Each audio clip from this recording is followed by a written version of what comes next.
नमस्कार, आदाब, सत श्री अकाल। दोस्तों, स्वागत है आप सबका मेरे YouTube चैनल स्वप्निल जंक्शन पर। और मैं आशा करता हूं कि आप सभी स्वस्थ और सुरक्षित होंगे। दोस्तों, आज इस वीडियो को बनाने का जो उद्देश्य है वो सिर्फ ये है कि मैं आपसे अपने दिल की बात कहना चाहता हूं।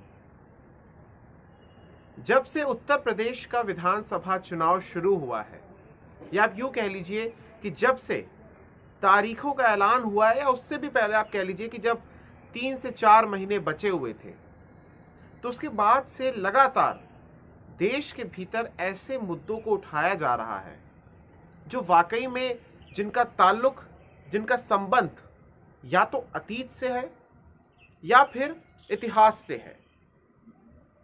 सच्चाई इन सारे राजनेताओं की क्या है, मैं आपको बताता हूं। इस छोटी सी वीडियो में बिना किसी लाग लपेट के मैं आपको इन राजनेताओं की, जिनका संबंध विभिन्न पार्टियों से है, उनकी सच्चाई आपको मैं बताता हूं। इनकी सच्चाई केवल ये है कि ये सत्ता के लिए ही जीते हैं और सत्ता के लिए ही मरते हैं। किसी भी रूप में, किसी भी प्रकार से इनके पास शासन आ जाए, शासन करने की शक्ति आ जाए, फिर उसके लिए ये चाहे समाज के दो वर्गों को आपस में भी क्यों ना भिड़ा दे, तो इन्हें कोई फर्क नहीं पड़ता। ये देश, हमारा देश भारत, ये राष्ट्र सर्वोपरि रहना चाहिए और ये राष्ट्र हमेशा रहेगा। लेकिन ये राजनेता, ये पॉलिटिकल पार्टीज, ये अनंत नहीं है। ये कभी आएंगी, कभी जाएंगी। लेकिन जो ये मुद्दे उठाते हैं, उन मुद्दों को लेकर जो समाज के भीतर जो नफरत की खाई पैदा होती है, उसका नुकसान किसको उठाना पड़ता है, उससे हानि किसको होती है? निश्चित तौर पर उससे नुकसान, उससे हानि मुझे और आपको उठानी पड़ती है, यानी इस देश के आम नागरिक को उठानी पड़ती है, जो ईमानदारी से काम करता है, रोजी रोटी कमाता है। ये राजनेता जब चुनाव में आते हैं तो वहां पर बड़े बड़े वादे करते हैं, फ्रीबीज बांटते हैं, मुफ्त में राशन, मुफ्त में बाइक, स्कूटी, मोबाइल, टैबलेट से लेकर बिजली बिल को हाफ करना या फिर कर्ज को माफ कर देना, ऐसी तमाम चीजों को ये करते हैं, घोषणा करते हैं उसकी। लेकिन कभी भी असल मुद्दों पर बात नहीं करते हैं, क्योंकि ये बात तो वो भी जानते हैं कि अगर असली मुद्दों पर बात हो गई, अगर रोजगार पर बात हो गई, या फिर अगर गरीबी पर बात हो गई, अगर शिक्षा और स्वास्थ्य के स्तर पर बात हो गई, अगर महामारी में प्रबंधन पर बात हो गई, अगर कृषि पर बात हो गई, अगर इंडस्ट्रियल सेक्टर पर बात हो गई, महंगाई पर बात हो गई, तो फिर वाकई में ये लोग मुंह नहीं दिखा पाएंगे। और ये लोग से मतलब मेरा सिर्फ एक पॉलिटिकल पार्टी से नहीं है, बल्कि हर राज्य में कमोबेश जब भी चुनाव आते हैं तो इस प्रकार के सांप्रदायिक तनाव को बढ़ाने वाले मुद्दों की चर्चा होती है। ये नेता अपनी जिंदगी को बहुत, आप मानकर चलिए कि लार्जर देन लाइफ जीते हैं, और फिर कुछ ऐसे मुद्दे होते हैं जिनको गढ़ा जाता है और फिर उसके बाद समाज में नफरत का बीज बोया जाता है। इसलिए संस्कृति के नाम पर, परंपराओं के नाम पर, धर्म के नाम पर आपस में ना भिड़िए, जाति के नाम पर आपस में ना बटिए। केवल उसको वोट दीजिए जिसने आपके लिए हाल फिलहाल में कार्य किया हो, आपके शहर में, आपके इलाके में, आपके गांव में। अगर उस व्यक्ति ने, अगर आपके जनप्रतिनिधि ने सही मायनों में, सही अर्थों में जनप्रतिनिधि होने का कर्तव्य निभाया है, तो ही उसको वोट कीजिए। फिर यहां पर कोई पार्टी नहीं आनी चाहिए सामने, क्योंकि मैं ऐसा मानता हूं कि इस देश के बहुत सारे लोगों के पास समय ही नहीं है कि वो किसी पॉलिटिकल पार्टी की विचारधारा का अध्ययन करें या उस मैनिफेस्टो को पढ़ें।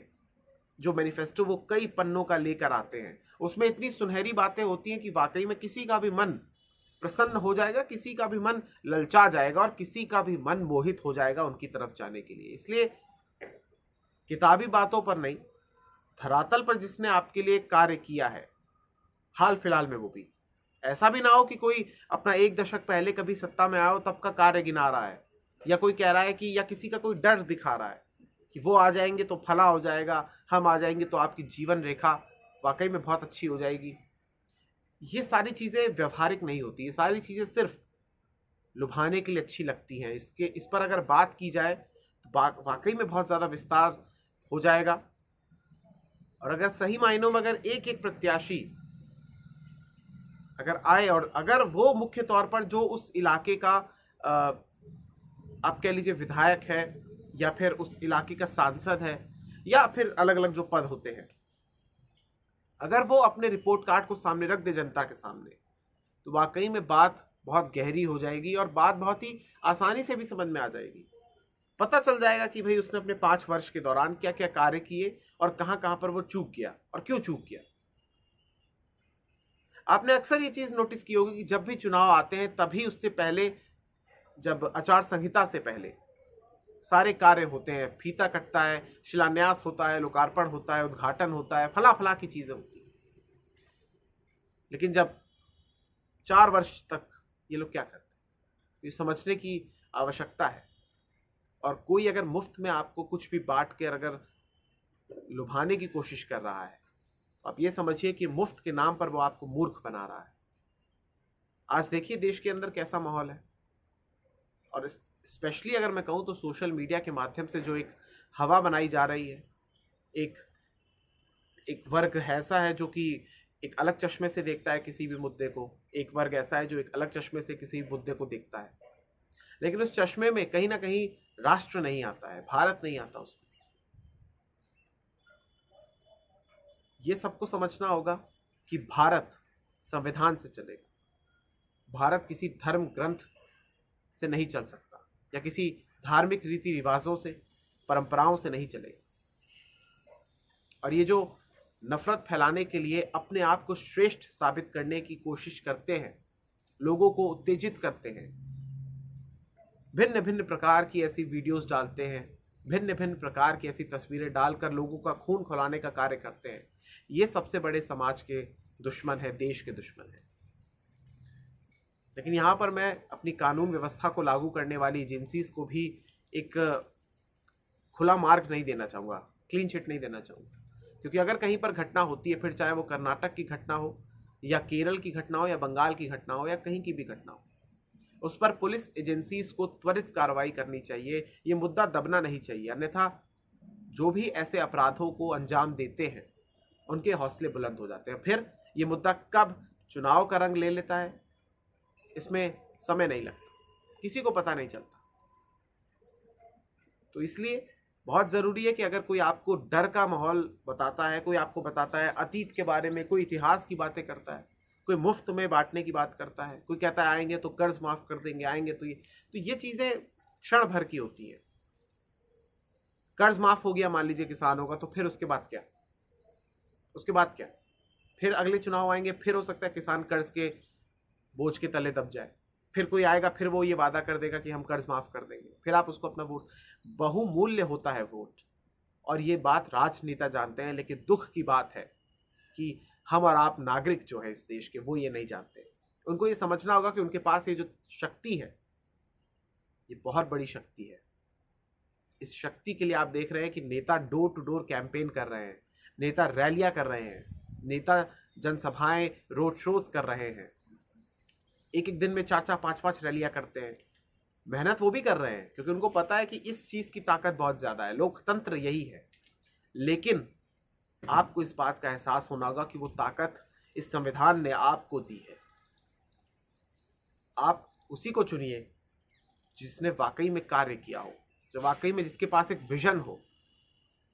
हालांकि ये वही है कि अंधेरे में चिराग लेकर जाने वाली बात है, ढूंढने वाली बात है, लेकिन कुछ लोग होते हैं ऐसा जो वाकई में अपना पूरा जीवन समर्पित कर देते हैं जनसेवा के लिए, जन कल्याण के लिए। और कुछ लोग ऐसे भी होते हैं जो अपना पूरा जीवन समर्पित कर देते हैं विवादित बयान देने में, नफरत फैलाने में, या फिर एक दल से दूसरे दल जाने में। इसलिए अब तो मेरा ऐसा मानना है, मैं आपसे यही विनती करता हूं, अगर आप इस वीडियो को देख रहे हैं तो कृपया करके विचारधारा, अतीत की बातें, इनसे थोड़ा सा इनसे थोड़ा सा, माफ कीजिएगा, थोड़ा सा इनसे परे उठकर आपको वर्तमान में जीना होगा। और हाल फिलहाल की घटनाओं को देखिए, क्या उस शख्स ने आपके लिए काम किया है, आपके शहर में काम किया है? अगर किया है तो निश्चित तौर पर आप अपना मत उसी को दीजिए, और अगर नहीं किया है तो फिर विकल्प के लिए जाइए। स्वयं एनालाइज कीजिए चीजों को, प्रभावित मत होइए। प्रभावित करने वाले जो लोग होते हैं वो आपको अपने चश्मे से जो उन्होंने देखा वही चश्मा आपको पहना देंगे। इसमें फिर आपकी निजी सोच समाप्त हो जाती है, निजी विचार आपका समाप्त हो जाता है। इसलिए हर नागरिक को, इसलिए किसी के बहकावे मत आइए, स्वयं देखिए और वोट कीजिए। और इस समय देश के भीतर उत्तर प्रदेश के चुनाव चल रहे हैं। जाहिर सी बात है कि उत्तर प्रदेश इस देश का सबसे बड़ा राज्य है पॉपुलेशन की दृष्टि से। वहाँ पर राजनेता और राज्यों की तुलना में ज़्यादा सक्रिय कह लीजिए, ज़्यादा उनका जो संगठन है वो ज़्यादा कह लीजिए सुर्खियाँ बनाता है या मजबूत भी है। उत्तर प्रदेश राजनीतिक तौर पर सक्रिय हमेशा से रहा है। इसीलिए कहा जाता है कि दिल्ली का रास्ता लखनऊ से तय होता है। लेकिन लखनऊ का जो विधानसभा भवन है, लखनऊ जाने के लिए राजनेता अलग अलग पार्टियों के किस हद तक गिर रहे हैं, अपनी भाषाओं को किस प्रकार से वो अमर्यादित भाषाएं का इस्तेमाल कर रहे हैं, किस प्रकार से एक दूसरे पर लांछन लगाने के लिए अपना स्तर नीचे गिरा रहे हैं ताकि जनता खुश हो जाए, ये वाकई में शोभा नहीं देता इन लोगों को। लेकिन चूंकि चुनाव है तो ये लोग किसी भी हद तक गिरने के लिए तैयार रहते हैं। और धर्म और जाति के नाम पर ये दो इनके सबसे बड़े, आप कह लीजिए, ब्रह्मास्त्र हैं जो ये चलते हैं। तभी चलते हैं जब इनको लगता है कि सारे मुद्दे जो जेन्युइन मुद्दे हैं वो विफल हो रहे हैं। समझने की आवश्यकता है, और ये भी समझने की आवश्यकता है कि ये देश किसी भी धर्म के दबाव में नहीं आएगा, ना आना चाहिए। देश ही सबसे बड़ा धर्म है। फिर आप जिस भी धर्म का पालन करते हैं, आप जिस भी धर्म के अनुयायी हैं, आप उसका श्रद्धा के साथ पालन कीजिए, लेकिन देश को कम से कम ना हराइए, देश को ना तोड़िए। ये बहुत जरूरी है।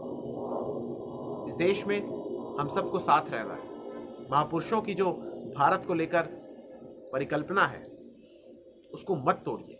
और राजनेता ये आते जाते रहेंगे। ये देश तब भी था जब ये राजनीतिक दल नहीं थे, ये देश तब भी है जब ये राजनीतिक दल है। बहुत बहुत शुक्रिया, बहुत बहुत धन्यवाद। जय हिंद, जय भारत, वंदे मातरम, इंकलाब जिंदाबाद, सत्यमेव जयते। नमस्कार दोस्तों, अगर आपको ये वीडियो पसंद आया हो तो मेरा मनोबल बढ़ाने के लिए आप इस वीडियो को शेयर जरूर कीजिएगा, और चैनल को अगर सब्सक्राइब नहीं किया है तो कृपया करके सब्सक्राइब भी कीजिएगा। बहुत बहुत शुक्रिया।